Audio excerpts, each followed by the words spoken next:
Eccoci a voi con un altro appuntamento di Chiesa in città, come sempre accanto a me il Vescovo di Trieste, Monsignore Enrico Trevisi, che ringrazio per essere tornato nei nostri studi, alla mia destra Angela Previde, volontaria della Caritas, e quindi è con noi anche Padre Giovanni Lamanna, che è il direttore della Caritas. L'argomento di oggi è prendersi cura di chi non ha casa, ci concentreremo sull'esperienza di Spazio 11, però io devo chiedere al Vescovo perché ha tutti questi libri.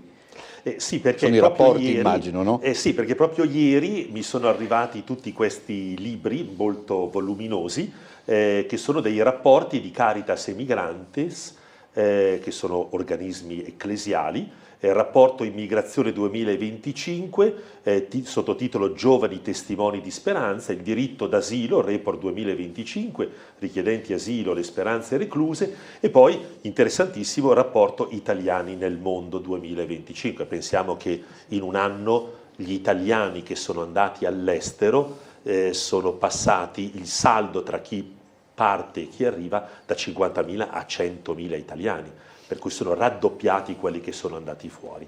E però ci sono anche tante persone che arrivano nel nostro paese. E proprio sfogliando ieri sera questi rapporti siamo arrivati al 9,2% di stranieri che abitano in Italia, ma però che hanno almeno uno dei due genitori o entrambi i genitori stranieri, sono più del 20% di bambini che nascono. Per cui ci rendiamo conto che siamo di fronte a un fenomeno epocale con tanti risvolti positivi e anche di grandi criticità, tra cui anche quello di cui parliamo insieme in questo momento. Questa situazione, Monsignore, come dire, riguarda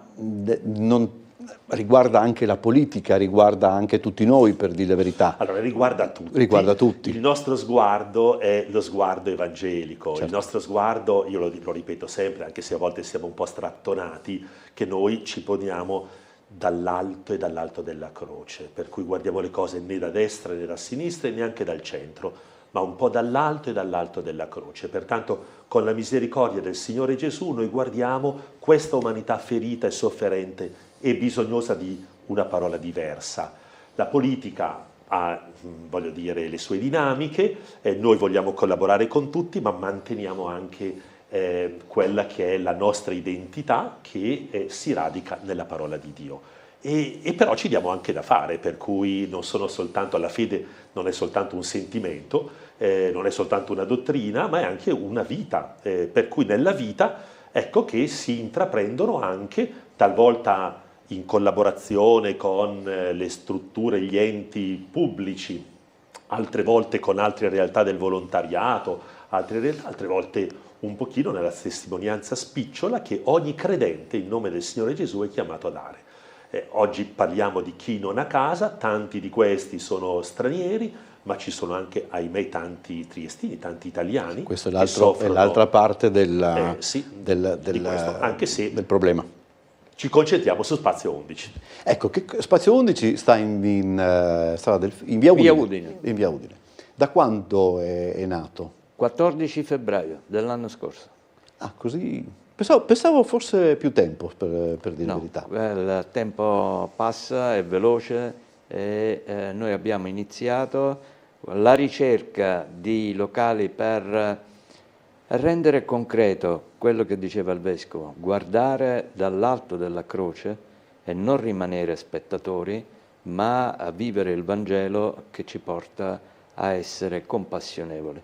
Quindi guardare è un guardare che ci interpella e ci muove a un fare concreto, che vuole essere un segno di risposta a chi è in difficoltà. Non è la soluzione delle situazioni, dei problemi che sono difficili, ma vuole essere un segno per dire, soprattutto a chi crede, qual è la strada per essere compassionevoli, con concretezza.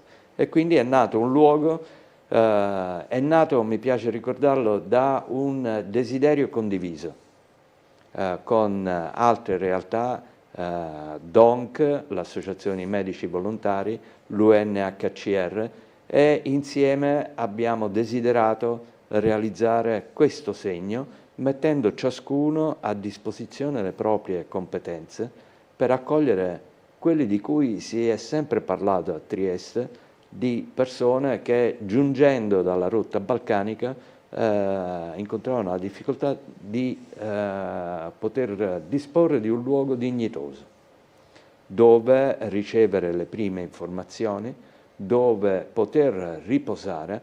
Ricordo che è la prima esperienza in Italia di una sala d'attesa solidale. Non è un dormitorio, le persone vengono accolte, rispettate nella loro dignità. L'UNHCR fa la sua parte dando informazioni in merito alla richiesta di asilo politico.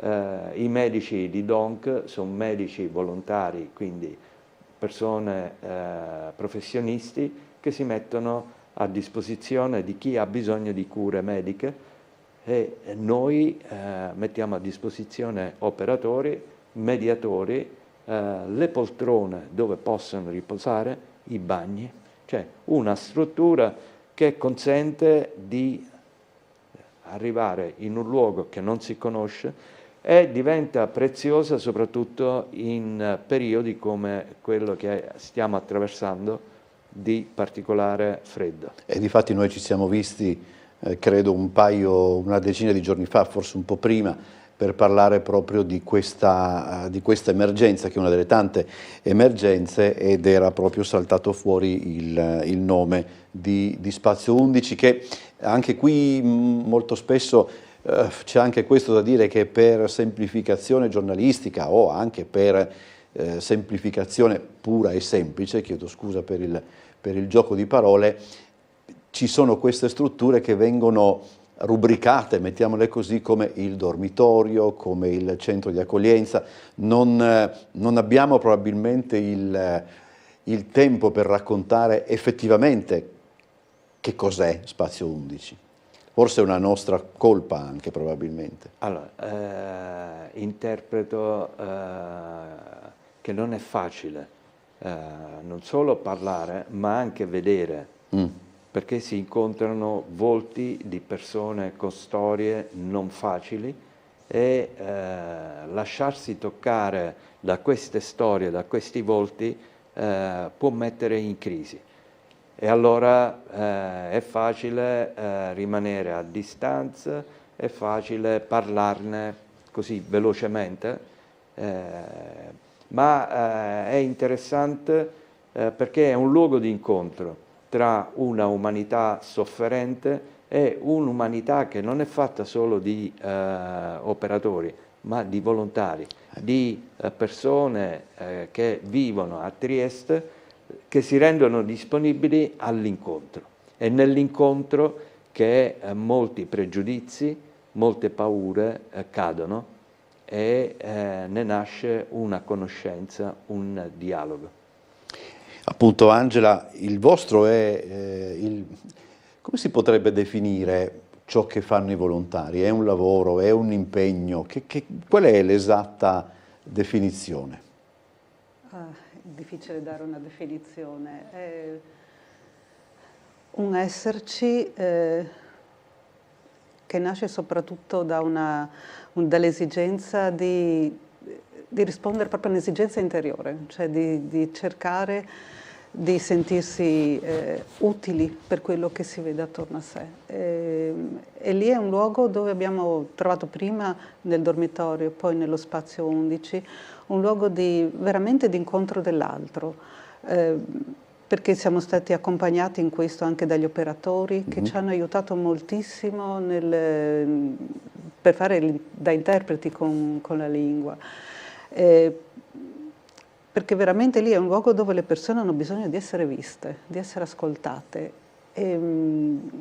più che una cosa materiale, cioè sì, non c'è da pulire, ecco, ma il fatto di essere lì, non so, un giorno per esempio abbiamo portato un mazzo di carte e abbiamo cominciato a giocare assieme, cioè abbiamo trovato delle modalità per la comunicazione fra di noi, che non era più neanche quella verbale, non so, si prepara un tè assieme, sì. Ecco, ed è un modo per essere lì concretamente, per dare la propria testimonianza, perché non siamo d'accordo con quello che stiamo vedendo attorno a noi. E mi pare di capire anche che il vostro ruolo, quantomeno la prima parte, la prima parte, diciamo così, del vostro ruolo non è tanto quello di dare subito soluzioni, ma anche proprio di esserci, di essere là, di essere a disposizione a 360 gradi, nel senso anche per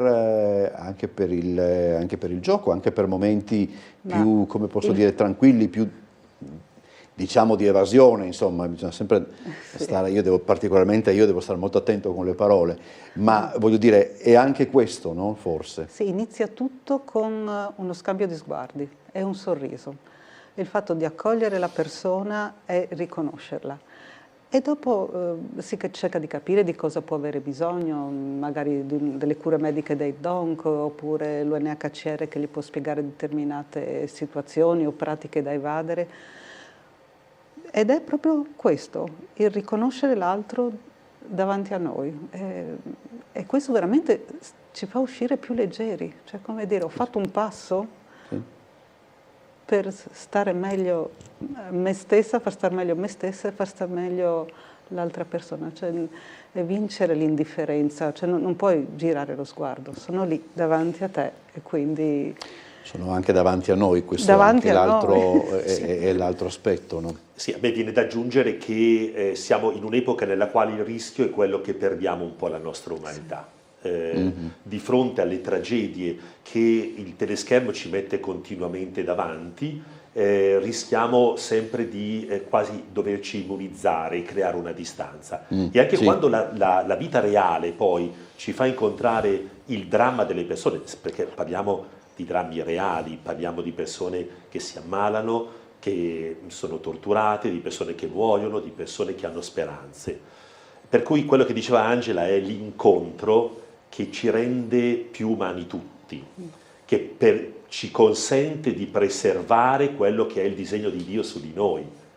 E allora dentro io penso che non è soltanto un servizio che facciamo agli altri, ma è un custodire che la nostra città ha un cuore e mantiene un'attenzione alle persone e anche alle loro speranze e ahimè ai loro drammi.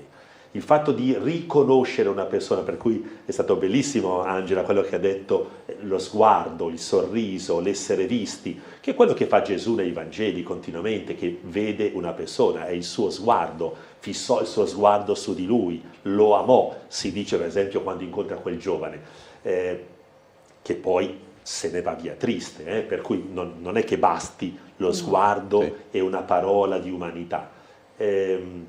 C'è poi tutto un cammino da compiere, ecco, però dentro una società nella quale la burocrazia, gli interventi legislativi, normativi, le prepotenze e le paure, le angosce tante volte prevalgono, noi invece vogliamo creare e custodire degli spazi di umanità. Sono risolutivi, lo diceva prima padre Giovanni, no, non sono, i problemi restano, c'è bisogno anche di altro, però cominciamo intanto a coinvolgerci, a metterci in gioco.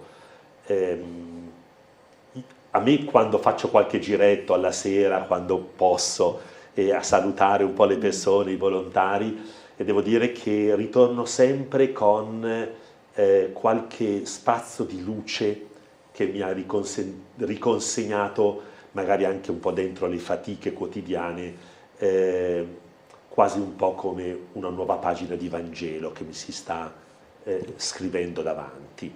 Ed è l'augurio che io faccio a tutti: in questa umanità passa il mistero di Dio e siamo chiamati ad accorgerci, siamo chiamati a riconoscerla e a lasciarci coinvolgere. È vero, padre Giovanni, che la nostra città, che è una città che adesso io non voglio citare Saba, eccetera, perché sarebbe come dire, ridondante, eccetera, però è una città che è generosa, non lo fa capire, ha una sorta di pudore probabilmente che è tipico anche delle nostre radici, eccetera, però è una città che quando entra in contatto con il dolore, con la sofferenza, non rimane ferma, ecco, insomma. Se per noi è possibile portare avanti i servizi che realizziamo, lo dobbiamo ai triestini che in maniera compassionevole, in maniera semplice si mettono a disposizione per aiutare chi è in difficoltà. Quindi c'è una sensibilità. Ricordo che al primo appello del nostro vescovo per l'apertura di Sant'Anastasio c'è stata una risposta. Questo ci rallegra, non ci accontentiamo e rilanciamo per rendere sempre più umana, come invitava il nostro vescovo, a crescere insieme in umanità, rimanendo umani, sentendoci responsabili di tutte quelle situazioni che toccano delle persone concrete e che meritano attenzione. Che cosa si porta con sé di questa esperienza di volontariato? Perché non credo sia possibile tirar giù le saracinesche e funzionare a orari d'ufficio. Ecco, assolutamente no. Difatti uno dei primi problemi con cui mi sono confrontata, è stato che mi portavo queste persone con me, dentro di me, perché capivo che il giorno dopo non le avrei più riviste, chissà se le ho aiutate abbastanza, se ho dato le indicazioni corrette, ma soprattutto cosa ne sarà di loro. Ecco, questo è stata una cosa che ci siamo confrontate anche poi con noi volontari, fra di noi volontari, che ci ha molto toccato e ancora adesso non ci si abitua. È ogni giorno una conoscenza con un essere umano che è un'unicità e quindi è una possibilità che ci viene data. E il fatto anche di preoccuparsi per gli altri, così che chissà cosa è stato di loro, rimane. E con certi nostri accolti proprio dell'inizio, quando eravamo a dicembre del 23, mi sembra, siamo rimasti in contatto e ancora adesso ci scriviamo con questi ragazzi, sappiamo che hanno fatto determinati percorsi, abbiamo cercato di sostenerli anche a distanza, anche magari continuando a parlare con loro in italiano perché si perfezionassero nel corso del tempo. Quindi i fili rimangono e soprattutto fra di noi volontari con i nostri operatori si è creato una nuova comunità, se posso dire, in cui viviamo proprio questo modo di essere umani, come lo intendiamo noi. Ed è veramente un'esperienza che dà una grande gioia interiore, una grande speranza per andare avanti. Ecco. Io chiuderei, Monsignor Trevisi, con un aggettivo che lei adopera molto spesso, perché queste sono parole molto belle, quelle che ci ha detto Angela, no? Sono parole molto belle che ci danno speranza. Mi piace anche dire che tutto questo ci sollecita tutti, perché anche quello che fa la Chiesa e la Caritas vuole essere per coinvolgere altri, non perché c'è qualcuno che ha la delega. Gli operatori della Caritas magnifici, i volontari magnifici, ma sono perché anche altri possano accedere con la loro umanità a rilanciare il volto bello di una città che si prende cura, e si prende cura anche dei fragili.